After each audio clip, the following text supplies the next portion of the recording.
8 obiettivi, 8 strategie, 32 azioni per 110 interventi specifici, ma il piano regionale dei trasporti 2020-2030 del Veneto è anche un piano in fieri, nel quale sono stati lasciati margini per eventuali ritocchi. Il piano prevede tra l'altro il potenziamento delle linee ferroviarie e delle infrastrutture autostradali, oltre al potenziamento del trasporto pubblico locale sia su ferro che su gomma. Gli interventi che hanno già copertura finanziaria parliamo di 12 miliardi, quelli previsti nel piano sono 12 miliardi su 19,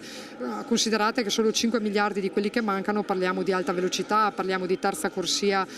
della A13, quindi di interventi importanti, però confidiamo che tra quello che è di competenza della Regione e quello che è di competenza dello Stato nei prossimi 10 anni questi investimenti ci saranno. Se è difficile immaginare come sarà il Veneto tra 10 anni, nel 2030, rimangono comunque dei punti fermi su cui basare il progetto della mobilità futura. Il Veneto è una regione di scambi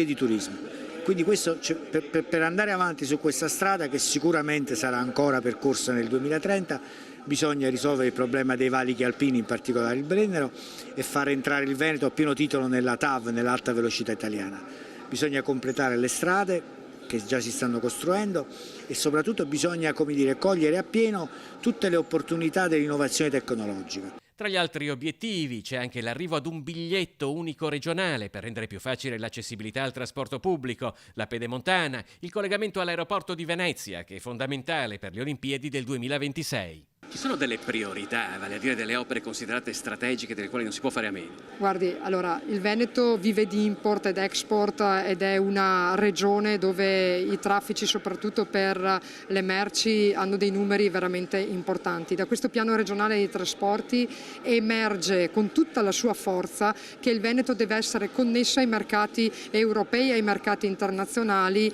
e l'infrastruttura più importante è sicuramente la TAV, cioè il Veneto è praticamente l'unica regione che non è connessa al sistema TAV.